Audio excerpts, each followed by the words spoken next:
તો ફાઇનલી મિત્રો welcome to day 4। તો મિત્રો આજ તો હું નડિયાદ ગયો હતો મારી સ્ટુડન્ટ્સને લઈને જોન કક્ષા છું લગ્ન ગીત ગાવા માટે। તો શું કહેવાય એનું રિઝલ્ટ તો જો ફાઇનલ આવ્યું નથી। મને પૂરો વિશ્વાસ છે કે મારી વિદ્યાર્થીઓનું જ પહેલો નંબર આવશે। ત્રાસ છે આ લોકોનો ને અત્યારે આઈને બ્લોગ્સ શરૂ કરું છું કેમ કે બધાની આગળ હું નર્વસ થઈ જાઉં છું ને આગળ કોઈક આવે છે। થોડી વાર માટે બ્લોગ બંધ કર્યો આ લોકોનો ત્રાસ। અત્યારે તો હું અહીંયા બ્લોગ અપલોડ કરું છું। અહીંયા ઓફિસ છે ત્યાં વાઈફાઈ લાગેલું છે। તો અમારા ગામની અંદર બહુ નેટવર્કની બહુ જ પ્રોબ્લેમ છે। ઘરની ઉપર ચડે તો જ પકડે। એક તો આગળ દેખાતો બી નથી કેમ કે ફેસ લાઇટ ચાલુ છે ને આગળ, તો અહીંયા આગળ દેખાતું નથી અને તો ફૂલ અંધારું છે। અત્યારે 8 વાગી ગયા છે અને માફ કરજો મિત્રો કે આજનો બ્લોગ થોડો લેટ આવશે।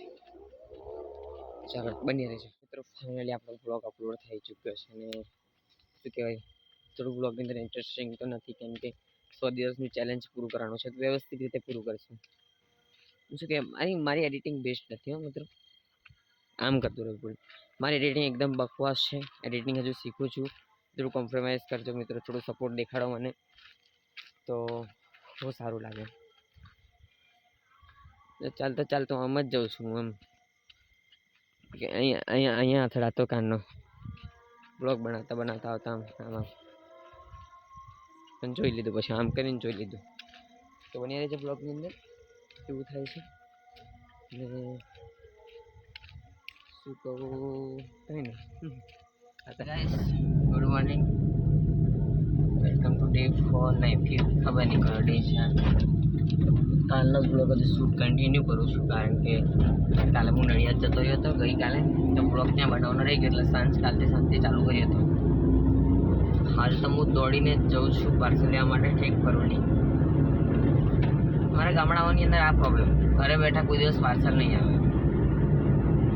અમારે અહીંયાથી 5 કિલોમીટર દોડવું પડે પાર્સલ માટે અને એટલી બધી કકડતી ઠંડી ને સાંજે તો ઊંઘ જ નહીં આવી। 2 દિવસ તો ઊંઘ જ નહીં કમ્પ્લીટ, તબિયત બી થોડી ગેલી તેવી છે। પણ બનાવશું બ્લોગ આપણા માટે અને આપણા હરેશભાઈનું લગ્ન જોડવા જવાનું છે આજે। એ તો આપણે ડે 6ના કે ડે 5 કા ડે જવું પડશે, ભૂલી ગયો। અને તમે કમેન્ટ નહીં કરી પેલી શું કહેવાય બાઇકના કેટલા વર્ષ છે ફરવાનું રેકોર્ડ, તમે કમેન્ટ નહીં કરી એમ। ચાલો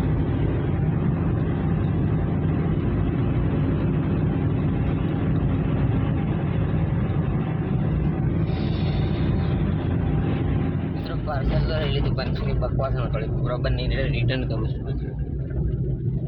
સસ્તું હતું, વધારે સસ્તું મતલબ 200 રૂપિયાનું હતું અને તો સારું નકળશે। અમુક આઇટમ્સ બહુ સારી નકળે છે, જેમ કે આ નાઇટ શૂટ બહુ જ બેસ્ટ નકળે। આ નાઇટ શૂટ ખાલી 300 રૂપિયાનો છે। આ બકવાસ નીકળે એટલે આને આપણે રિટર્ન કરીએ છીએ। ચાલો બન્યા રહેજો, ના એવું નથી બોલવાનું મિત્રો। અત્યારે હું જઈ રહ્યો છું હરેશભાઈના ભાઈના લગ્ન જોડવા માટે। તો શું કહેવાય આ બ્લોગને હું અહીંયા તો એન્ડ કરું છું ને પાછો નવો બ્લોગ સ્ટાર્ટ કરું છું। તો બને રહેજો બ્લોગ, ના બન્યા નહીં, ચલો જય જવાહર, જય હિન્દ, બધાની જય હો। મળીએ નેક્સ્ટ બ્લોગમાં।